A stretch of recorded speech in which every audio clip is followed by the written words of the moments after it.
TGR.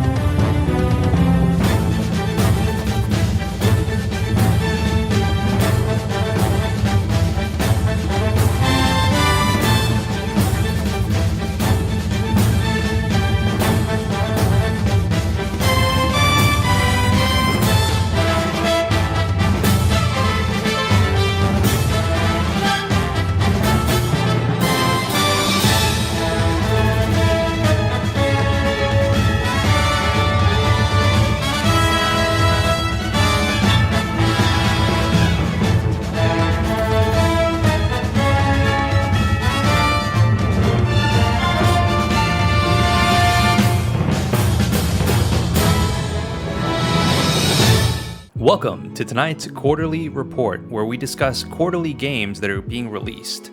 Tonight, we are discussing the games that are being released in the first quarter of 2020. That's right, baby. Quarter one. We're your hosts, Onyx. It's Rudy! Guys, we have a fun little series that we just cooked up in the last 20 minutes. It's Literally great. over dinner. It's great. It's great. So this is the official Gaming Resume quarterly report. Yep. Where, as Rudy said, we go over the quarter of upcoming games and we discuss which are our top 7 picks. That's right, 7 picks. So let's just get into it. I think this is going to be a fun series to watch. So I hope you guys enjoy, because we sure as hell will. Yeah, this is going to be awesome. All right, so we're going to start at January 2020. Yeah. Very light month. We looked at this release calendar and Hopefully it's accurate. yeah, I'm pretty sure it is. I'm pretty sure it is. And just prefacing, this is very subjective. This is, me and Rudy looked at it and we said, this is just games that we would like to get. Yeah. So we're gonna be, not paying attention to every single release. So if there's one that you like to, that you would have liked to have seen there, let us know in the comments. Yeah. I mean, just tell me how wrong we are. But anyway, January 2020. 2 games caught our attention this month, and they both come out the same day, which is January 17th. First one is Dragon Ball Z Kakarot. Right? Dragon Ball Z Carrot. And the second game is Tokyo Mirage Sessions #FE Encore. Now, Dragon Ball Z Kakarot, I had not paid attention to. If you see our reaction from the We Are Son Goku trailer that came out in Japan. Had no idea what to expect. Yeah, great trailer, great commercial. The game looked cool, and apparently people were telling us in the comments of that video that we really should be paying attention. So, you know what? I am. Yeah. It looks really cool. I'm and stoked. It's coming out in less than a month. I'm actually kind of, correct me if I'm wrong, but it's essentially an RPG. I think it's more of like no, it's not Like an RPG. open world? It's more of like an action-adventure game. Okay, all right. With open world mechanics, so Goku will be able to go around Namek On or his Earth Nimbus or and whatever. everything, or fly or around. flying, whatever. Whatever. And kind of go through the story of Goku, right? Yeah. Seeing everything. So I don't know if this goes all the way to the end of Z, or if it even goes to Super. I have no idea. I'm pretty sure this is gonna be Z because it's Dragon Ball Z. Yeah, well, yeah. So it's kind of interesting. It's gonna be a lot of nostalgia factor to it as well. Obviously, if you grew up with the series, hell yeah, you're reliving it. Toonami, let's go. Oh man. Nostalgia. So yeah, go ahead. No, I was gonna be like, so is this something that you would? I may get it. So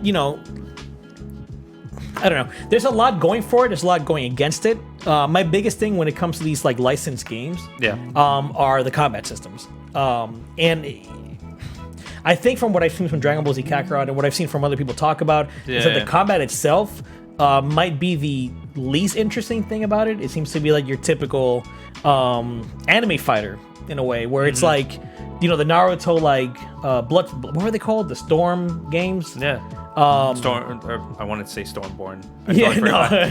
Oh my I God. forget what they were called, but it's kind of like that, where you have like it's the camera's always behind you, and you kind of move around like almost like in a stadium kind of deal, where you're kind of running around like in a circle. So it's kind of like that. I don't know if there's anything else. Again, I haven't really looked in depth to the game. I just know that it looks good. Neither have I. Yeah, so correct us if we're wrong, which you probably are. But what we'll do is let's just go over the list and then at the end we'll say our top 7 picks. Okay, sure. But Awesome. this is a pretty good. It's a good start. I think Kakarot looks really interesting. Okay. The next game, of course, is Tokyo Mirage Sessions. I did not play the original one, and it looks intriguing. Right. So I mean, I never played it either. I did own a Wii U, and I kept up with it. I watched videos on it. I was super ready to buy it. I just never pulled the trigger. Mm-hmm. And by the time I wanted to, the Switch was right around the corner, and it was just like, it's fine. I'll be okay. Yeah. And I think P5 came out I think a year or two after Mirage Sessions. And P5 is yeah, so that kind of I know they're different, and I have been told, and I have heard by a lot of people, that Mirage Sessions is a better P5. Really? People have said that it is a better RPG experience for whatever reason. So we'll have to wait and see. Yeah. It looks good, and if you didn't know this, Tokyo Mirage Sessions was actually way back when the Wii U was first announced, I think in the first year. Atlas said that they're making a Shin Megami Tensei game crossed over with Fire Emblem. So that was this. This was literally had been cooking for a few years, and every year I remember fans were waiting for the game to come out, and they would make random posts are we finally gonna see this Fire Emblem Shin Megami Tensei crossover? And they would have a picture of Marth with a monster from Shin Megami Tensei and stuff. And when it came out, it was very or when Nintendo first revealed it, people were taken aback. Really? Because it's idols. It's literally idols in Japan, pop, singing Japanese pop and dressing all cute and stuff, and idol Yeah. People were like, what the hell? Shin Megami Tensei is hardcore demon slaying, rated M stuff, and they're over here we're playing with pop team idols, But I've heard the combat is really good, and there's a lot of things that the Wii U did with its gamepad that were really, really just immersive for the game. So I'm looking forward to it. I'm not sure if I'm gonna get it on day one. It just depends on what else is coming up. But this is the funny thing. That's it. Those are the only 2 games that we would like to get for January, or at least look into. So yeah. Probably might pick it up. I don't know. We'll see what happens. Right. So, moving on to the next month, February 2020. We have a few more games in this one, but it's actually not that many. And again, I need to remind you guys, very subjective list. Yeah, we looked at everything and we were like, let's just narrow it down. Trim the fat, so to speak. So Rudy has always shown interest in Dreams. Yeah, I always thought it was really cool. I always definitely thought that Media Molecule, the way that they handle things and the creativity behind it, it essentially is a limitless possibility sort of game, kind of like Mario Maker, but way You can different. create Final Fantasy VII. I know on it. Come on, dude. It looks like it's pretty much Unreal Engine, it's a mod tool, a highly modified version of that, where you can go ahead and use it to. It's really unique. I agree. I don't have the creative bone in me. I don't. Same. So I would get Dreams just like I got Mario Maker. Yeah. I got those games to play other people's creations. I got Mario Maker. I don't know if I want to get Dreams. Yeah. Because I really enjoyed Little Big Planet 1. I even dabbled on some of the creations. But I got burnt out with Little Big Planet 2. And Little Big Planet 3, from what I heard, was just kind of meh. Yeah, it was more of the same. I feel like. I mean, Little Big Planet 1 was amazing. It was the first of its kind. It was amazing. Yeah. But I played a level that you could play a calculator. Somebody built a working calculator. Yeah. That's awesome. And I know Little Big Planet 2, they just increased with every game, but I just never had the creative mind. Mm-hmm. So I felt like I didn't get a lot out of those. Do you think Dreams is going to have a campaign? Have they said that? I highly doubt it. Yeah. I mean, I don't know. Yeah. I don't know. It's been shrouded in mystery. It's really weird how they handle Dreams. Yeah. When they first revealed it, it was what exactly is it? You watch some guy playing the piano or whatever. Yeah. And it was super odd, and even up to release, everything's just kind of been not very straightforward. Yeah. I don't know. But I personally, it's definitely in the lower end of a list for me. I'm definitely on the fence about it, just because I know what Media Molecule can do. Right. But it's one of those games where I'm gonna wait for reviews. Exactly. Okay. Next game that's February 14th. So Valentine's Day present for your hubbies and or wifeys. Next game on the list is Vanquish and Bayo ports. Now, this is February 18th. Now, it's a port. Yeah. It's literally a port. Two great games.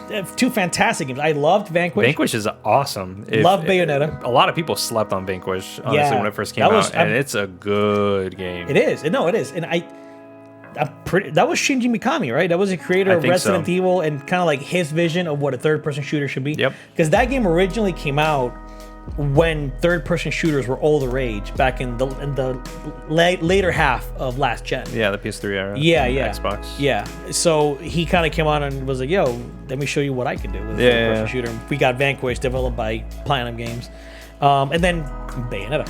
Yeah. The first one. If you don't own a Switch and if you don't own Bayo 1 and 2, or if you don't own a PC, or if you didn't play it back in the last gen, highly recommend Bayonetta. Yeah, highly recommend. I know you haven't played the first one yet. He let me play it for like a little bit. I let you play the second one, the first level. Yeah, and I was like, oh, this is actually kind of crazy. It's insane. And then I flew off to Poland. Yeah, they're good games. Very good. This is a good, it's a port, so it's not like a whole new release, but it's the first time Vanquish has been on PS4, and same thing with Bayonetta. Right. So kind of a big deal. You'll have access to these really classic Platinum games. Yeah. So we'll see. I don't know. And that's again February 18th. Now the last game for February that we picked, people must be like, you guys have no taste in games. Mega Man Zero ZX Legacy Collection. And you've got to play.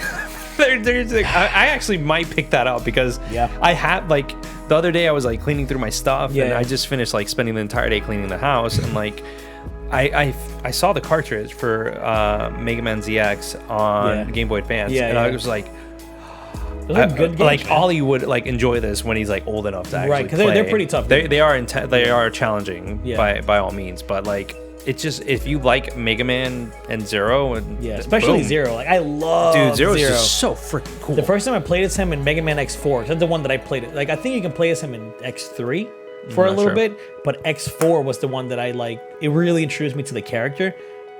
God, I love playing as him. It's just the whole fantasy of having a character with a sword. It's just so cool, The Buster Sword. Yeah, the Z Sword, whatever it's called. I forget what it was called. Buster Sword. But it's like that's Final Fantasy VII. Yeah, that is Final Fantasy VII. That's Cloud's weapon. We'll get to March. We'll definitely get there. But no, man, it's freaking cool. Like that. It's worth it. Yeah, and the collections. Actually, now that I think about it, I have the Legacy Collection 2 and the X Collection 2. Yeah, and they actually have Rookie Hunter mode. It makes it easier. No way. You take way less damage. There's a bunch of more platforms in the level, so it actually does make the games a little bit easier.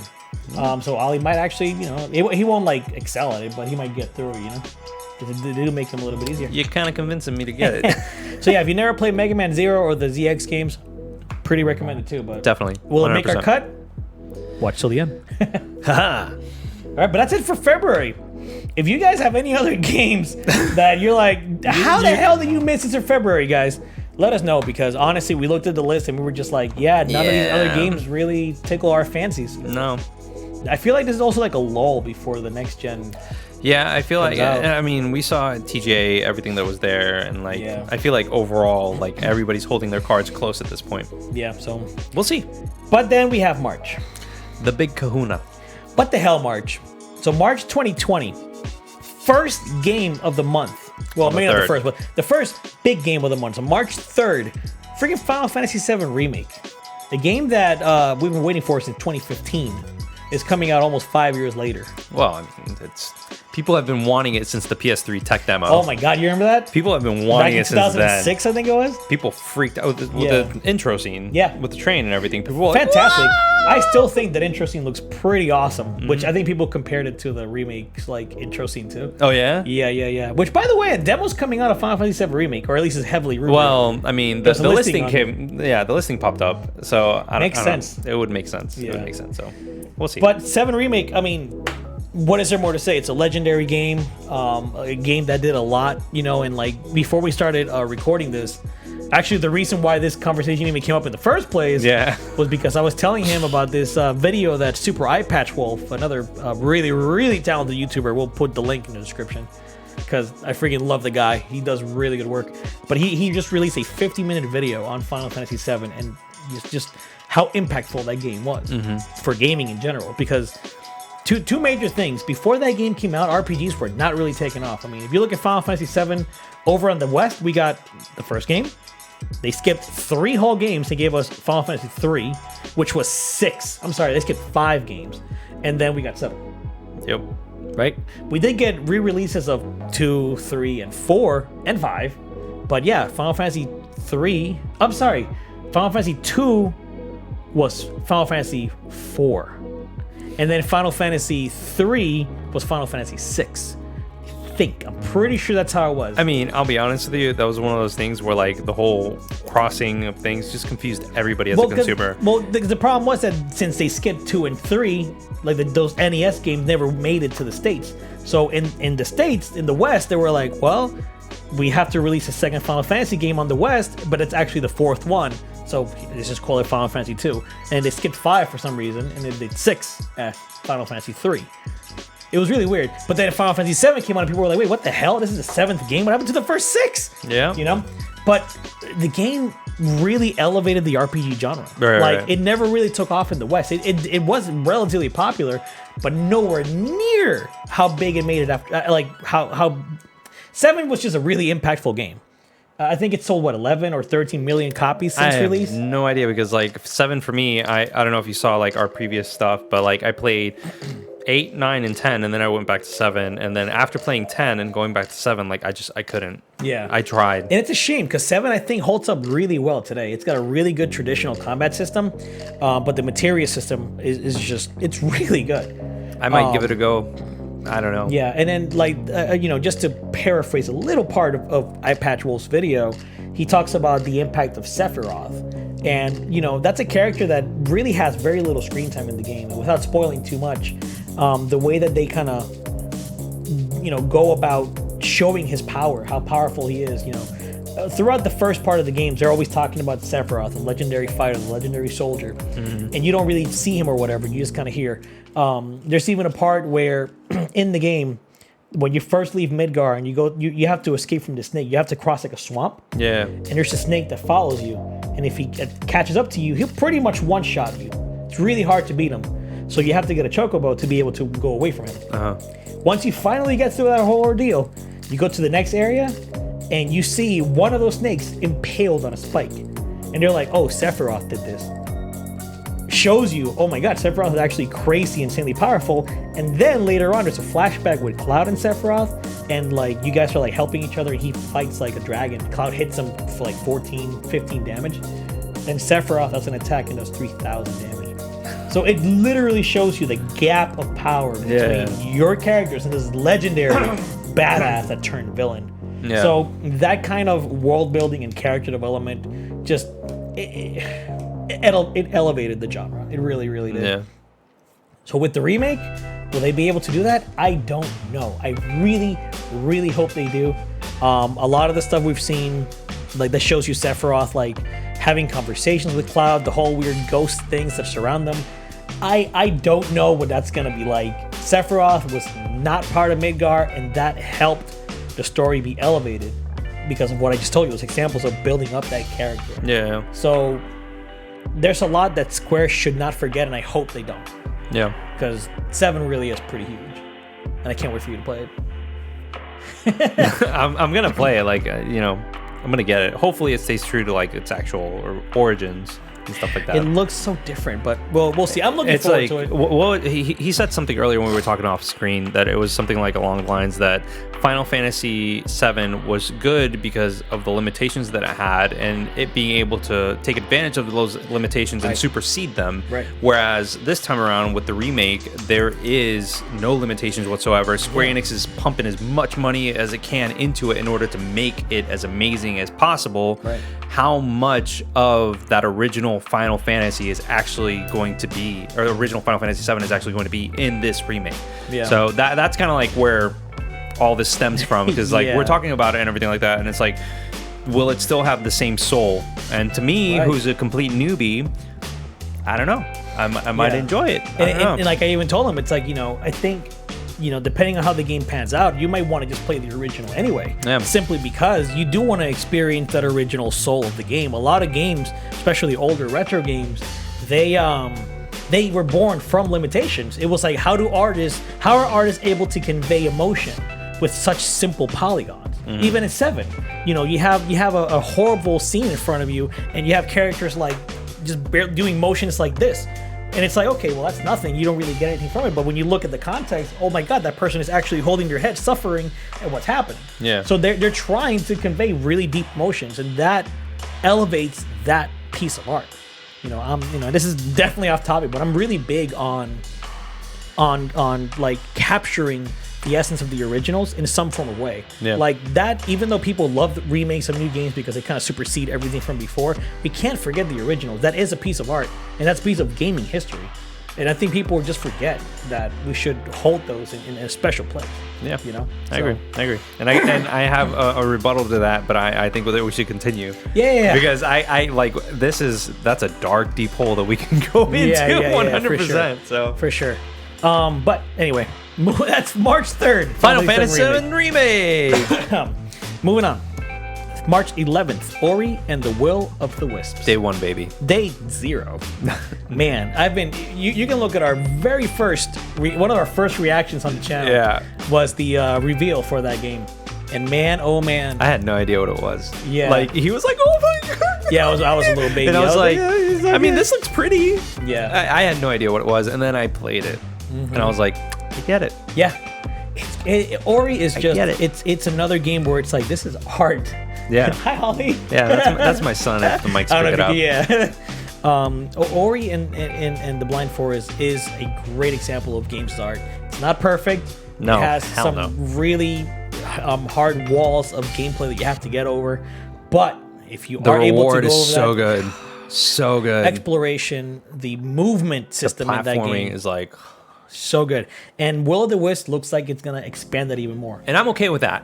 In particular, melee combat. I'm 100% okay. Yeah, because the melee was kind of... That was it didn't even have melee. It was just... there was like a little bubble with the rays. That's what I mean. Yeah, it's more like you're shooting at them. Yeah. You know? You're going to have a sword in Will of the Wisp. Like, you see Ori with a sword, like, slashing at enemies. Yeah. That's freaking cool. Hopefully they improve on the combat, because that's the weakest part of the first words game. Right out of my mouth. That was like the one part that I saw that I was like...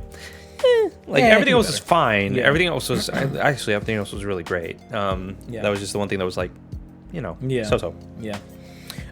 Then that's March 11th. 2 days later, Neo 2. Neo 2. I never played the first Neo. I played probably like an hour. Yeah. Because they had the beta, right? Which I was like, holy, like this is good. Yeah. It's good. Yeah. And then I think it was on PlayStation Plus. Yes. Yeah. I probably put like 6 or 7 hours into Neo 1. So it's not enough for me to say like, yeah, I played again. No, definitely not. But I have a good idea of what that gameplay was like, and I liked it. Neo 2 looks like it's gonna make it even bigger, badder, stronger, more complex. Yeah, right. I'm looking forward to it, but I don't know how to say this without sounding like a baby.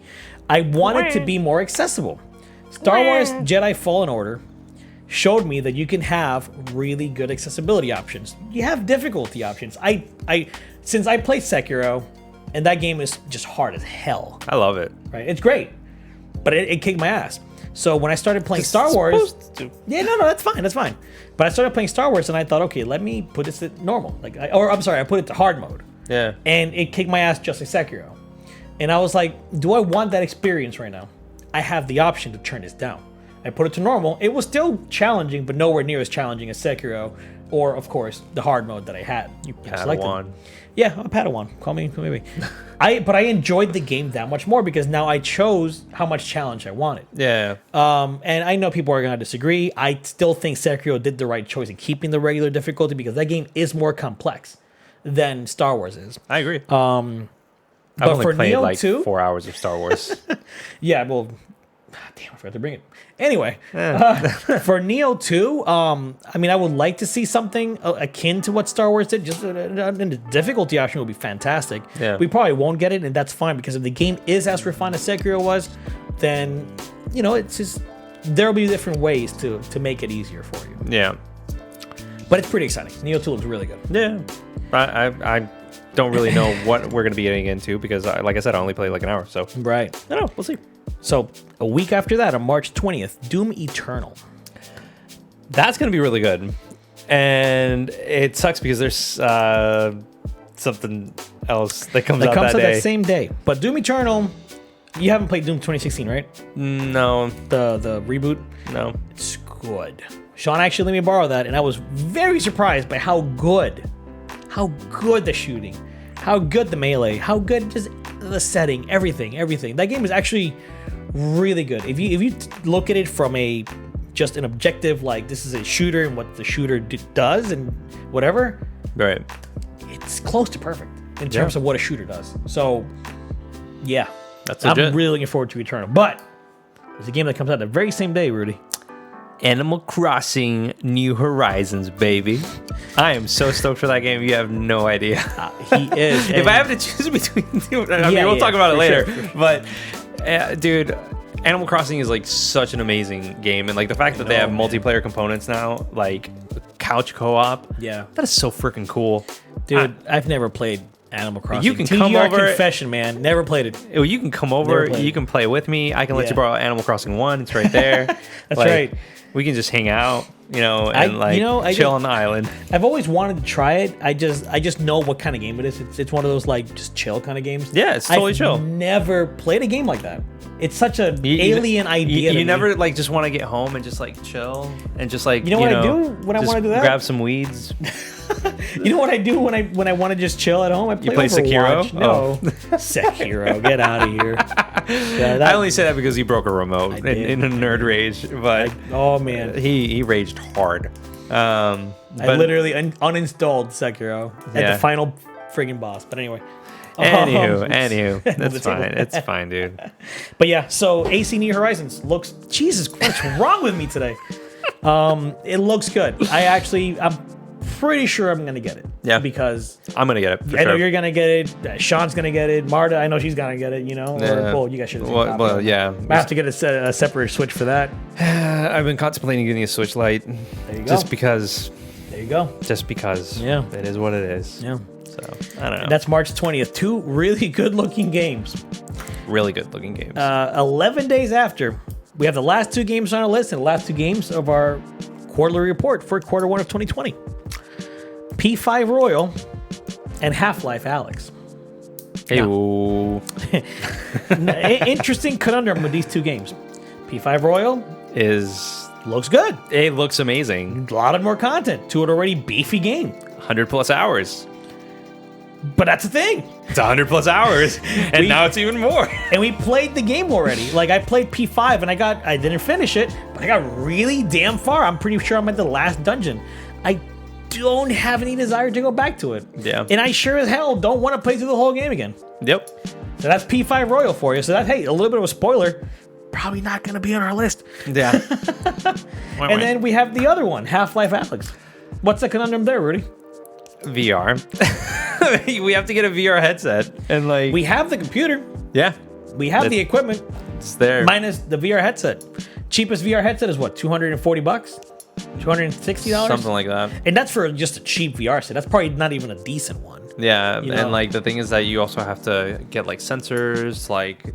There's a few things, the controller. Like you don't have to have the Steam one. No. Play with. You can play the Oculus one. Yeah, but that's a few $100. And I know people have told us, even on Discord, which if you haven't joined the Discord, go ahead. You should. Link in the description. Yeah. People have told us that there are obviously going to be more games to play on VR, and that's cool. Like that's the same thing that happens when a new console comes out. Yeah. You're going to have new games to play and not just the one. But for now, looking at this list, just look at quarter 1, okay? Look at quarter 1, look at the month of March. And you tell me, okay, yeah, all these games look great. Half-Life is freaking finally back, but it's on VR, and that's a $60 game, and then possibly a $300 minimum investment. Mm-hmm. That's $400. That's $400 to essentially play one game right now. Because the other games we do have to pay for. Yeah. That's a lot of money. So that's a conundrum. That is the big conundrum, and we're kind of like on the fence about it. So I think that would be a good segue to see what games we actually pick for our 7 games of quarter 1.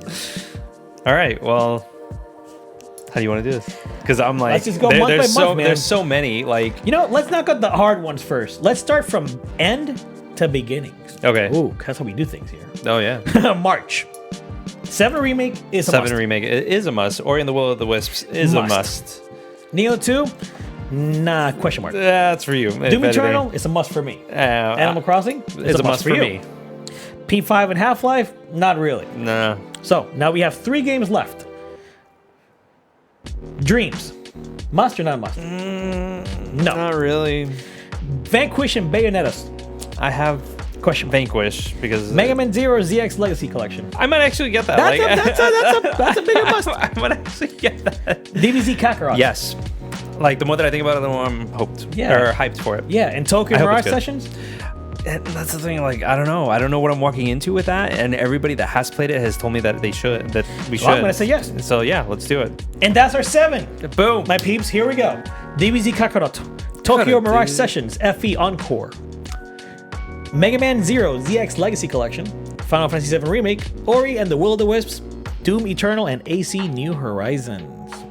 That's a good list, guys. Yeah. 7 games in 3 months. That's pretty much 2 games a month, with 1 month having an extra game. That would be March. That's a lot of games. That's a lot of games. That's a lot of games, my friends. But you know what? That's a really good list. That Q1 2020 is pretty packed. That's like perspective A+ right here. That's a lot of games. This is the last year, the last Q1. Last Q1 of this gen.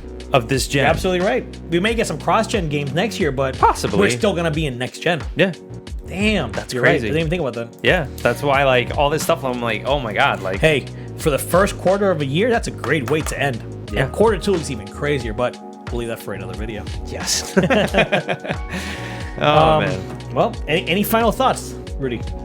I can't wait to play Final Fantasy VII Remake. I know it's actually pretty exciting. I'm stoked for it. I just again, watching that Super Eye Patch Wolf video, Midgar was a 10 to 20 hour experience at most. Yeah, that's really pushing it, and they're making that into a 40-hour game. So I don't care what people say. I'm looking forward to it, but there's gonna be padding and or expanding. I'm okay with the expanding. Not okay with the padding, so we'll see how they expand. They're all going to be fetch quests. We'll see. We'll see. I don't know. But aside from that, what games are coming out in Q1 that you want to play?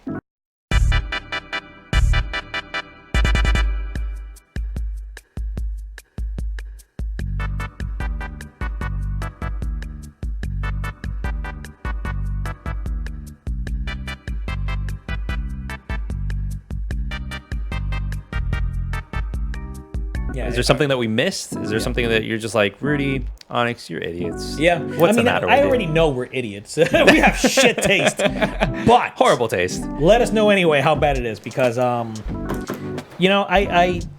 like to open up my horizons sometimes. I like to try different things that I've not tried before. So I always take considerations. Will I go through with them? It depends how I feel that day. I'll be honest, but I do try to play as much variety. That's why Sayonara Wild Hearts was an easy pick for us to pay. It was. Oh my god! I love it. I love that game. Sayonara Wild Hearts. There's a reason why it was nominated. Yeah. So good. But anyways, I hope you enjoyed our first ever quarterly report. Catch us in the next, maybe in 3 months from now, we'll probably do another one. Yeah. Talking about Q2, and then we'll do this for the rest of time. Yep. Pretty much. Anyway, guys, thanks for watching. If you're new to the channel, like, comment, subscribe. God, we're such shills. Just do the thing. Do the thing. Do the YouTube stuff and join our Discord. Yep. Links in the description below. And I don't know. We'll catch you on the next one, guys. Yeah, we'll catch you on the next one. See ya. Later. Deuces. Hope you enjoyed the video. If you want to see more and stay up to date, subscribe, hit the little bell, and join our Discord. If you want to support the channel, please check out our Patreon or hit the join button below. As always, thanks for your support and thanks for watching.